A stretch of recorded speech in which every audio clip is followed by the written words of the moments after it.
Olá, hoje nós vamos falar de algo muito importante na atuação do posto de saúde. É muito comum a queixa de dispneia.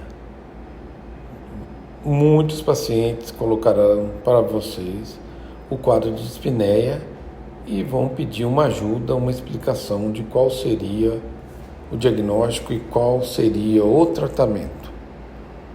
Bem fácil, né?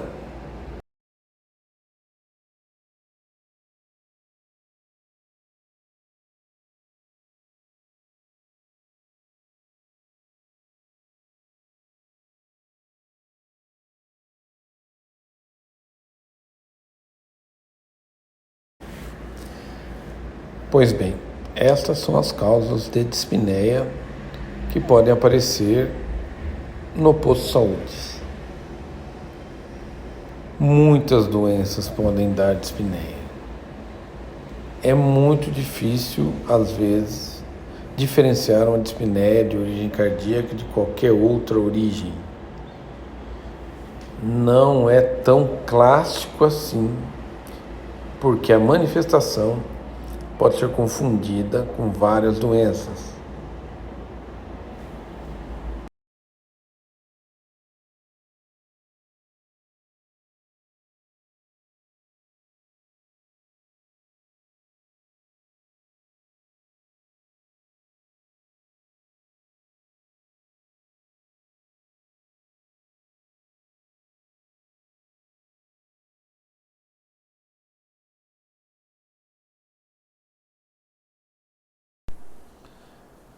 Começando a confusão, veja como um diagnóstico errado pode levar, obviamente, a um tratamento errado, que no mínimo não vai melhorar o sintoma do paciente.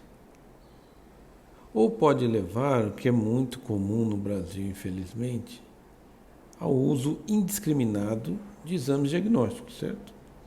Então, tem dispneia, pede eletro, pede eco, pede raio-x, pede prova de função pulmonar, talvez uma tomografia, um teste ergométrico. É muito comum que o médico inexperiente ou com uma formação não tão boa corra para os exames.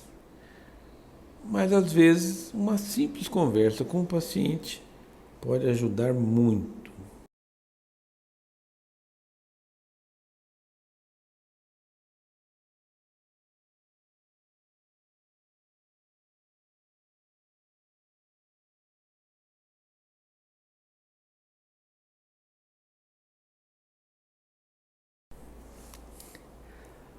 A pergunta clássica que não pode sumir durante a consulta é: quem é o paciente? Quantos anos ele tem? É homem ou mulher? É obeso? Tem diabetes? Trabalha? É sedentário? Já aposentou? Antes trabalhava com o quê? Qual era a atividade principal? Que outras doenças ele tem? Que outros remédios ele toma? Quem é o paciente? Um eletrocardiograma isolado não é nada. Um ecocardiograma isolado, nada. Tem sempre que vir acompanhado de quem é o paciente. O paciente está com dor no peito, tem 20 anos, é uma coisa. O paciente tem dor no peito, tem 75 anos, é outra bem diferente. Essa é a pergunta que o clínico deve se fazer sempre. Quem é este paciente que está à minha frente?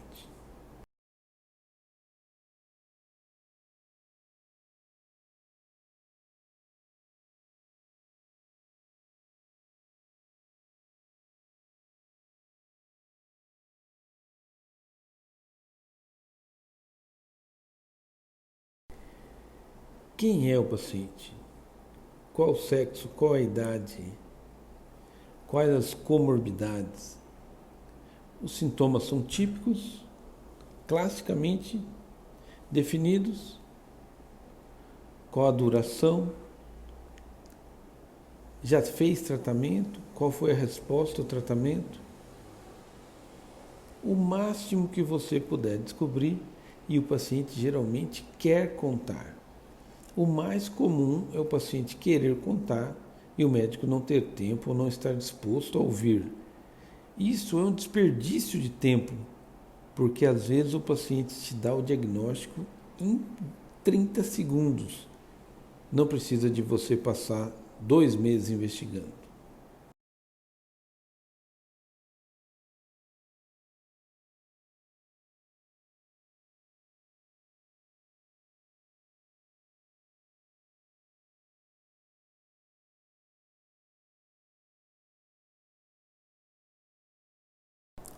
Classicamente, a dispneia de origem cardíaca, ela tem data.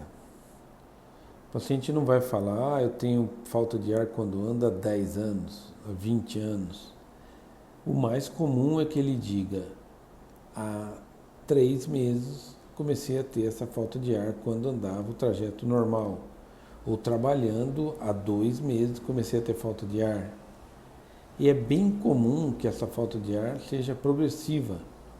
Então, era há 5 quarteirões, agora são 3. Antes era só no final do dia, agora no começo do dia já tem um episódio de falta de ar trabalhando. Se eu subo uma escada, subia 10 lances, dava falta de ar. Agora subo 5 lances de escada, já tenho falta de ar. É uma característica muito interessante de estar ligada a um tempo determinado.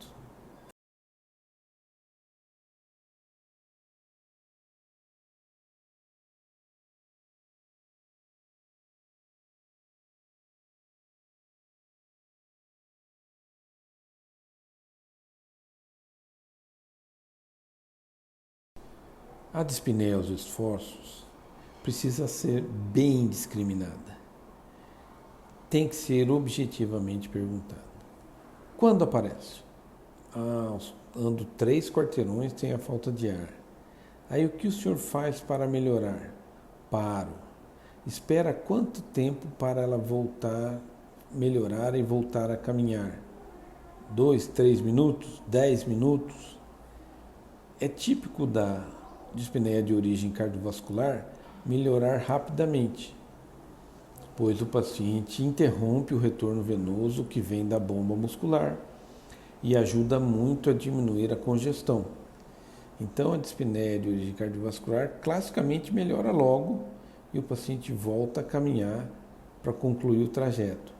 O pneumopata normalmente demora mais para melhorar, porque ele tem um problema estrutural e não tem influência nenhuma da bomba muscular.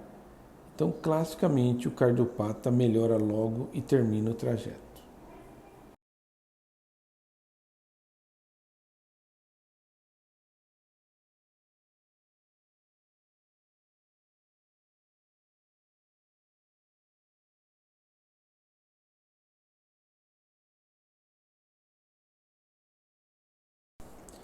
Assista calmamente à respiração do paciente. Identifique um padrão. É a clássica respiração em que a inspiração é forçada, precisa fazer força para expandir o pulmão e a expiração é passiva, quase nenhuma força para o ar sair. Observe o padrão do paciente quando ele está sentado e veja se realmente a força inspiratória é predominante.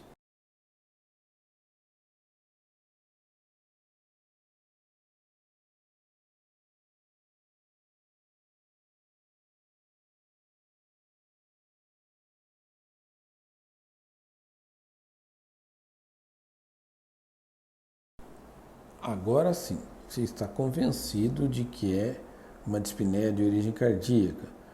O paciente conta que começou há poucos meses, que ele vai andar, tem que parar no meio do caminho por falta de ar, mas descansa um pouquinho e já logo volta a caminhar. O paciente conta que piorou, que antes ele andava 5 quarteirões, agora com 3 quarteirões já dá falta de ar.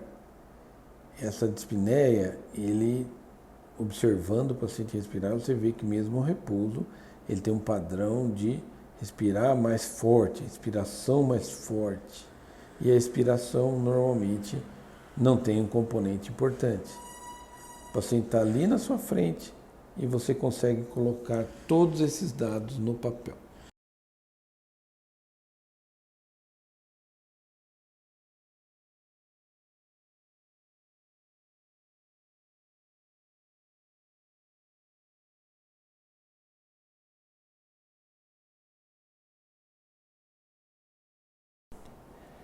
É importante saber que a insuficiência cardíaca é uma adaptação. Quer dizer, o indivíduo precisa manter o débito, certo? O débito cardíaco, além de múltiplas funções, mantém o fluxo cerebral. Um dos maiores determinantes de sobrevivência no mundo natural, no mundo selvagem, é estar acordado. Você ser o mais rápido ou mais forte, mas desmaiar, na natureza, isso seria definitivo. Então, o fluxo cerebral tem que ser mantido, custe o que custar. Quando o miocárdio é lesado ou quando o miocárdio tem um defeito como uma válvula doente, ele vai fazer de tudo para manter o débito. Então, a insuficiência cardíaca é o esforço do sistema cardiovascular, do organismo, para que o débito seja mantido. E isso é feito às custas de vasoconstrição periférica, de retenção de volume, e tudo é feito para que aquele volume ejetado e o débito sustentem a circulação, especialmente a circulação cerebral. Então, a compensação do defeito cardíaco, ela sempre vai ocorrer. E quando você precisa atuar, é quando ela não é suficiente e não alcança a tranquilidade do débito mantido.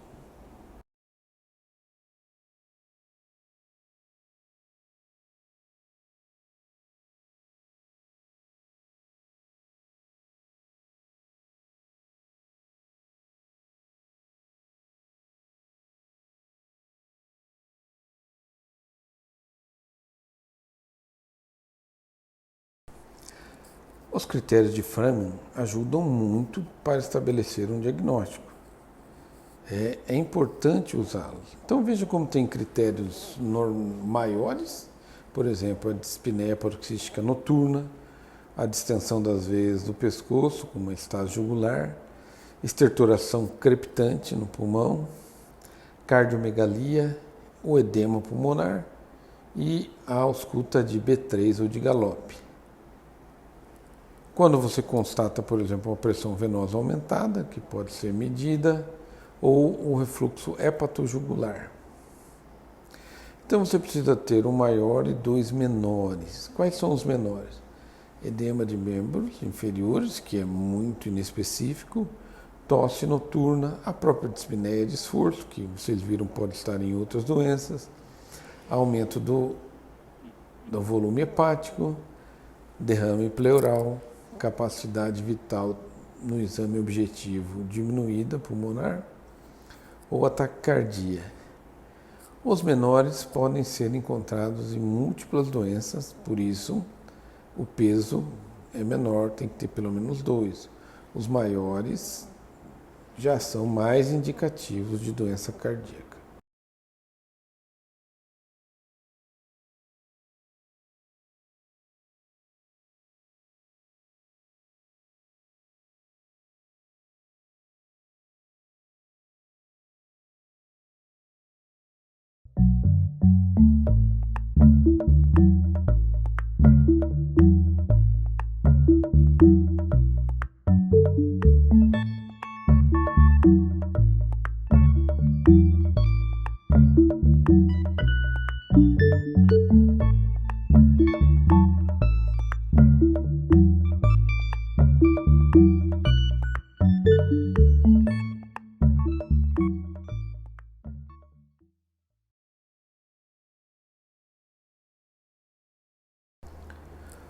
Uma característica da insuficiência cardíaca é a vasoconstrição.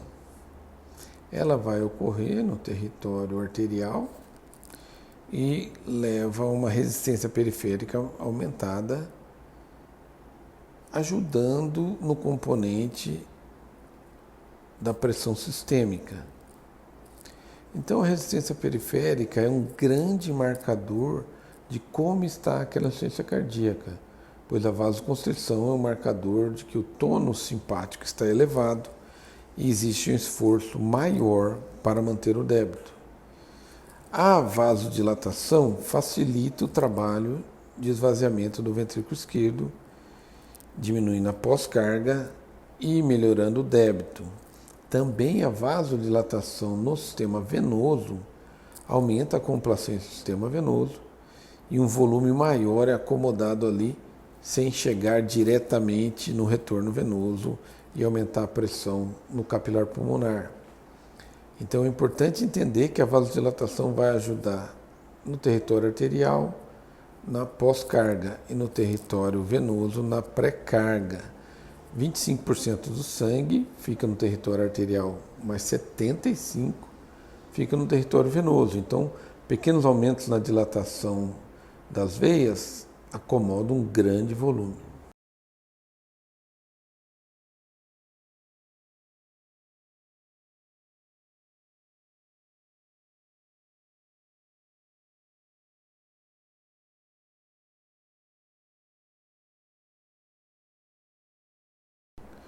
É fácil concluir que um coração dilatado como esse à esquerda, ele tem problema, certo? Não tem por que um coração dilatar. A dilatação, na maioria das vezes, é patológica. Ela usa o mecanismo de Frank-Starling, dilata o ventrículo, sobrepõe as miofibrilas e acaba melhorando a contração em um coração doente. Então, esse coração que por algum motivo precisou dilatar, como insuficiência mitral, uma insuficiência aórtica, algo que prejudicou realmente o funcionamento do coração, ele acaba sendo compensado com a dilatação. Mas é claro que havendo a dilatação, alguma coisa está muito errada.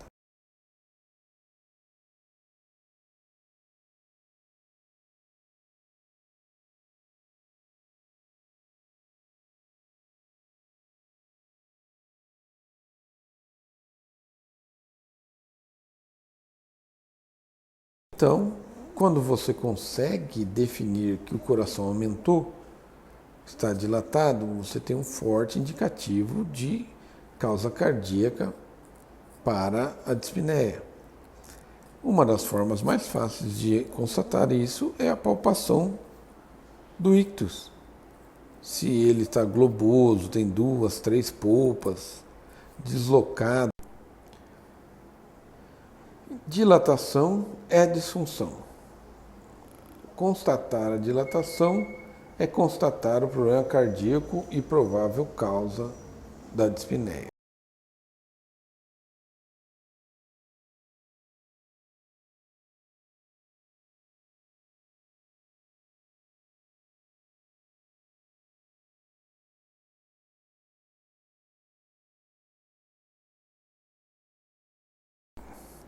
O mecanismo de dispneia é bem elucidado. Com o aumento do esforço, aumenta o retorno venoso. Esse retorno venoso vai aumentar as pressões no ventrículo direito e no átrio esquerdo. Esse retorno venoso, principalmente relacionado ao átrio esquerdo, aumenta a pressão capilar. Então, às vezes, tudo começou no ventrículo esquerdo. O ventrículo esquerdo, por questões de manter o débito, aumenta a pressão diastólica. Ela é transmitida para o átrio esquerdo.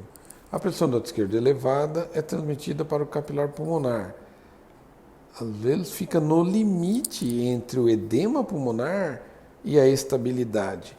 Com a caminhada, com a atividade, esse retorno venoso influencia essa pressão que já está no limite e aí o indivíduo tem dispneia. A dispneia, ela precisa que o indivíduo tenha já essas condições. Se tiver tudo normal, a dispneia não será provocada desse modo, do tipo congestão.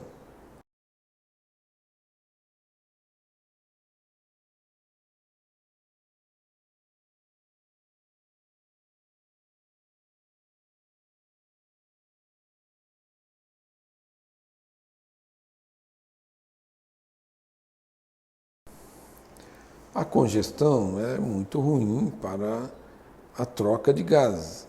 E aí realmente vai reter CO2 e diminui a troca de O2. O indivíduo começa a ser incomodado por essa elevação do CO2 e ele começa a fazer alguma manobra respiratória, amplia a ventilação para tentar compensar essa necessidade de troca. Mas como há congestão, a troca está dificultada. Existe um espaço maior para o CO2 ser lavado e para o O2 ser trocado.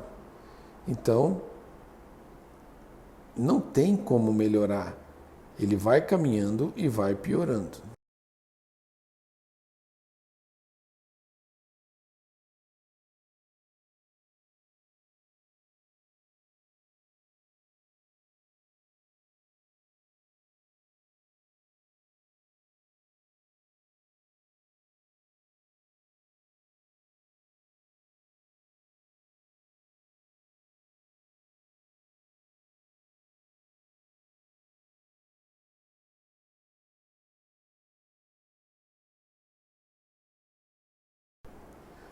Um pequeno edema, para a troca que é necessária que ocorra no alvéolo, um pequeno edema já é prejudicial.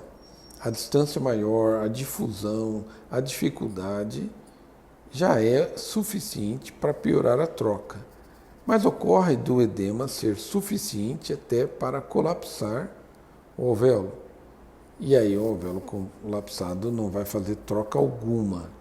Então a congestão não tem como ela ser tolerada. A congestão vai ser sempre mal tolerada, porque a dispneia é o indivíduo sentindo-se afogar-se. Não tem como ele tolerar e continuar a atividade, e ele para se recuperar.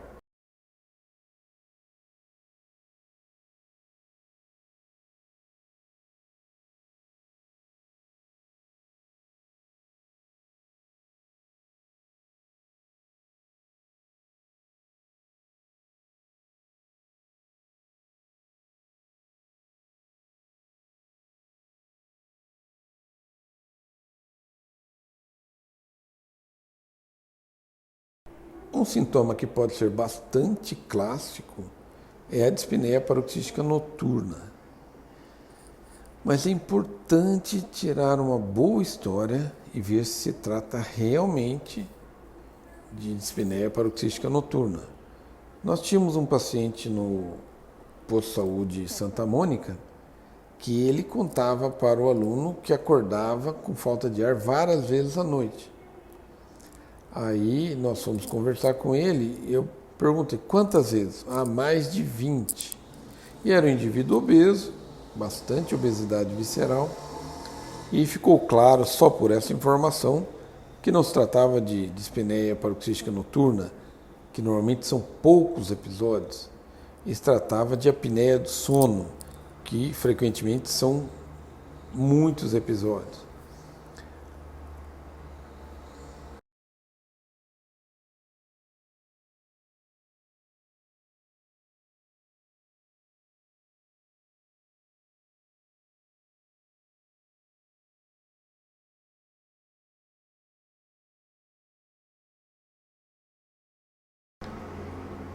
A verdadeira dispneia paroxística noturna, o indivíduo, ao deitar-se, ele até que está bem. Coloca um travesseiro mais alto, mas vai dormir com certo conforto. Normalmente ele dorme algum tempo e acorda com a falta de ar, quer dizer, é necessário que ele deite, que o retorno venoso seja facilitado, que a pressão no ato esquerdo aumente, que as trocas piorem e ele acorde com falta de ar. Então, é clássico que ele conte que foi dormir até que bem. Ele não estava sintomático ou muito sintomático. Classicamente, ele senta na cama. Por que ele senta? Para diminuir o retorno venoso. Muitas vezes ele abre a janela para respirar o ar fresco e melhorar a troca. Não é comum que ele ande pela casa, pois andar piora porque aumenta o retorno venoso e pode piorar o edema. O mais comum é que ele faça no máximo um circuito até o banheiro e volta. Ele normalmente não vai até a cozinha, não bebe água, não fica andando até melhorar, coisa que o pneumopata muitas vezes faz. Acumula secreção, ele vai ao banheiro, toma água para ver se ajuda a secreção a descer. Não é comum isso no cardiopata, que fica normalmente bem limitado. Aí ele melhora lentamente e volta a dormir, podendo ocorrer um ou outro episódio mais para frente.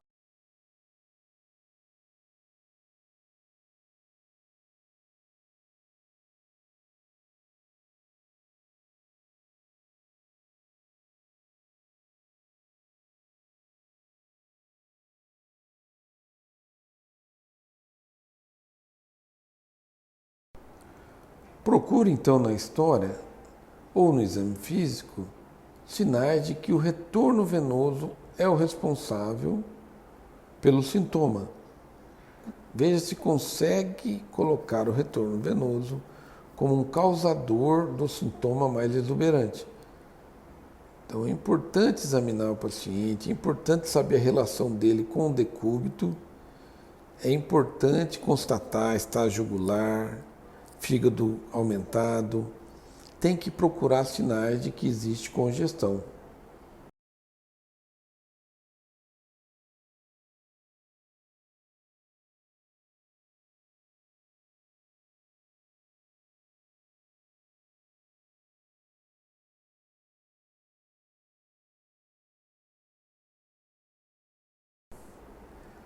A estado jugular é muito fácil de pesquisar, exceto indivíduos muito obesos, mas a maioria você consegue enxergar. Veja na posição deitada plena e depois na posição mais de 45 graus. É comum que o paciente com insuficiência cardíaca tenha essa demonstração de pressão venosa elevada, claramente vista no exame físico.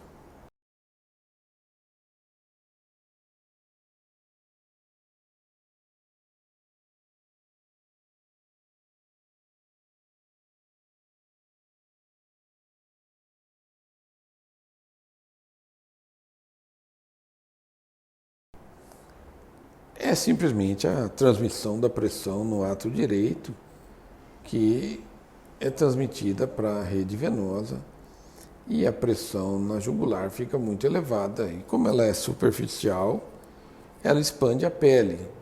Então é uma demonstração clara do que está acontecendo dentro do sistema venoso.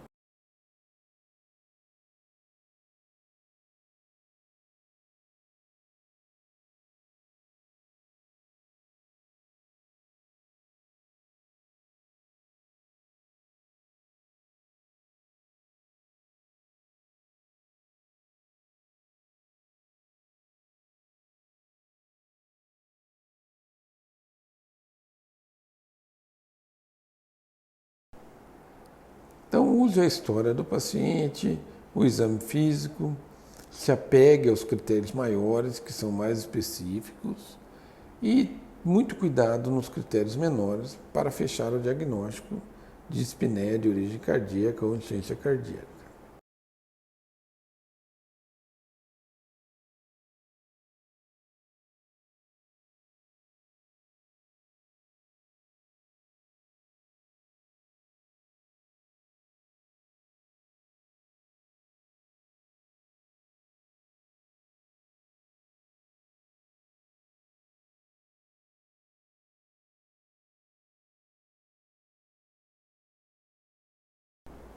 Cuidado com edema de membros inferiores. Ele é comum a várias patologias. A própria obesidade está relacionada a edema de membros inferiores. O uso de medicações, bloqueador de canal de cálcio dão edema de membro inferior. Uma insuficiência venosa dá edema de membros inferiores. Atividades de trabalho que ficam muito tempo em pé dá edema de membros inferiores. Quer dizer, não é um sinal confiável de doença cardíaca. Muito pelo contrário, abre um leque enorme de possibilidades.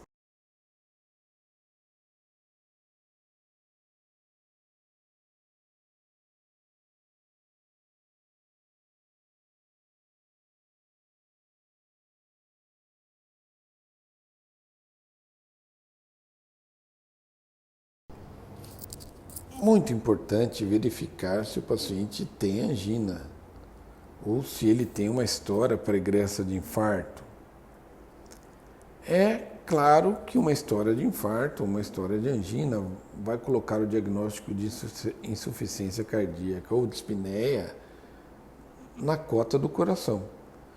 É importante verificar se ele tem dor, se ele já teve dor, se ele teve infarto, se ele ficou internado por infarto. Pergunte quantos dias ele ficou na UTI, quantos dias ele ficou na enfermaria. Às vezes o paciente fala, eu já tive 3 infartos. Aí pergunta, ficou internado quantos dias? Ah, 1 dia ou nenhum. Provavelmente não foi infarto, ou pelo menos quem atendeu não sabia que era infarto. Sempre questione se foi definitivo o diagnóstico.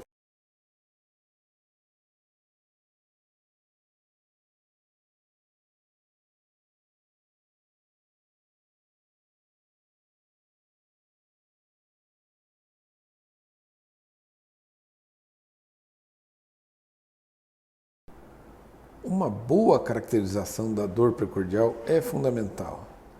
O caráter da dor, a intensidade, a duração, onde ela está localizada, para onde ela irradia, quais são os fatores desencadeantes, quais são os fatores que provocam alívio, quais são os sintomas que acompanham a dor. Veja na figura ali que é possível fazer um diagnóstico claro. Dor precordial irradiado para o membro superior e ainda para o quarto e quinto dedo. Aí é fácil, certo? Mas nem sempre o paciente vai contar uma irradiação típica. Mas questione, e a duração? Ah, dura 10 minutos? 20 minutos? Dura 3 dias? 3 dias já fala contra, certo? Importante a característica da dor. Tem que ter uma definição onde ela está, como ela aparece, o que melhora, o que piora.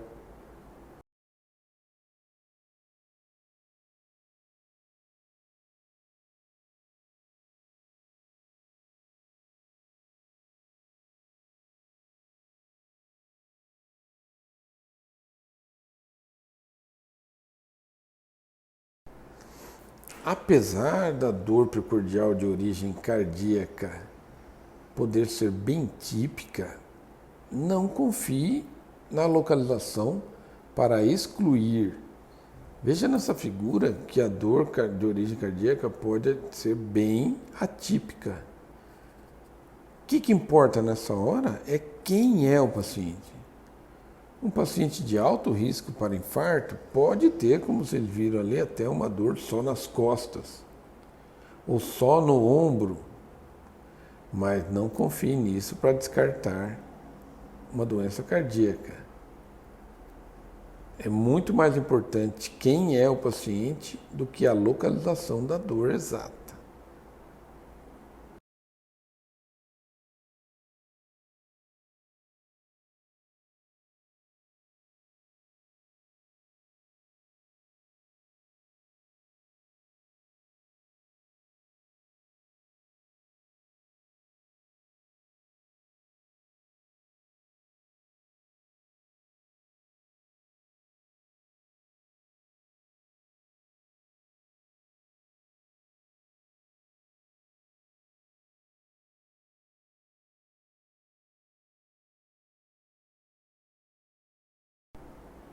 A apresentação esquerda, então, pode ter todos esses componentes da insuficiência cardíaca, fadiga, pode ter a dispneia, tem sensação de tontura, sonolência.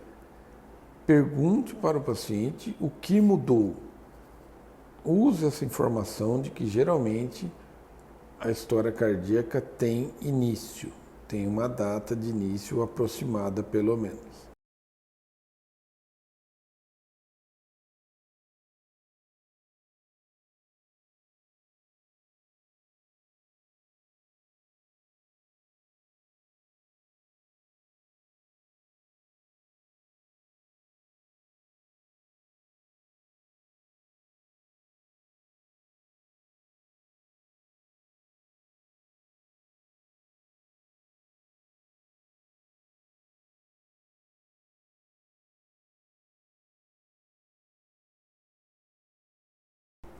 Pesquise os sinais de insuficiência cardíaca direita. Pergunte sobre empachamento. Às vezes o primeiro sintoma que o paciente conta é que não consegue mais comer volumes grandes na alimentação. Precisa comer e fracionar a necessidade diária. Isso é um sintoma muito interessante de pesquisar, a presença de empachamento. Junto, lógico, com edema de membro inferior, a sensação de que aumentou o volume abdominal e achados como a estase jugular.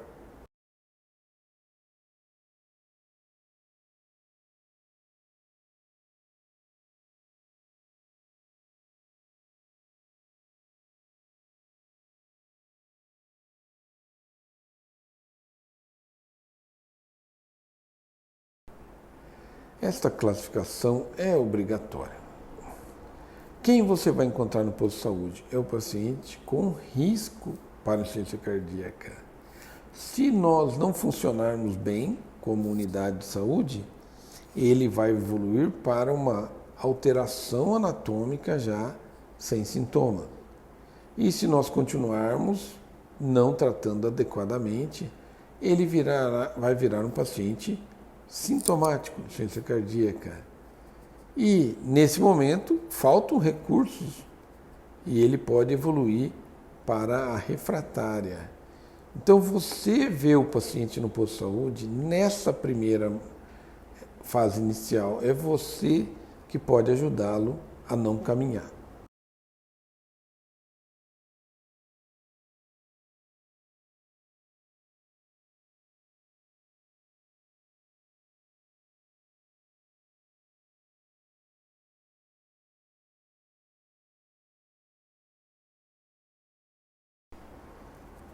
Exames subsidiários ajudam sempre, mas não dependemos dele. Não precisamos de um raio-x de tórax para dizer que o coração está dilatado.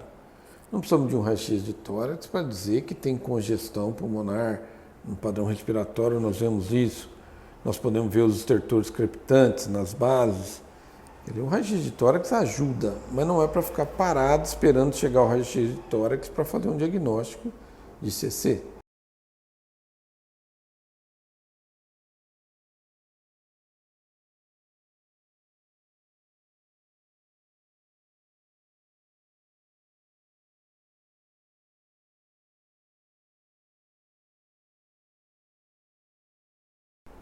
O eletrocardiograma pode ajudar bastante.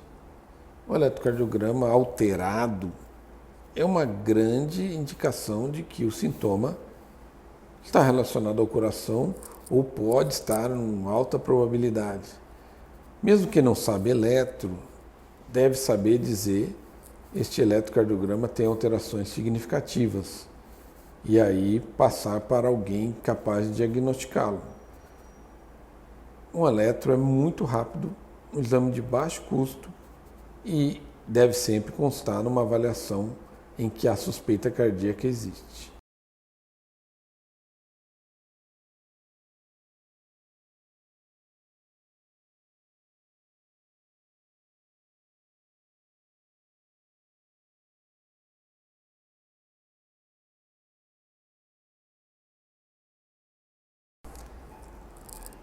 Em algum momento, o paciente poderá fazer um ecocardiograma, que aí é uma análise realmente criteriosa, cuidadosa da função cardíaca, de pressões cardíacas, de defeitos nas válvulas, defeitos no músculo.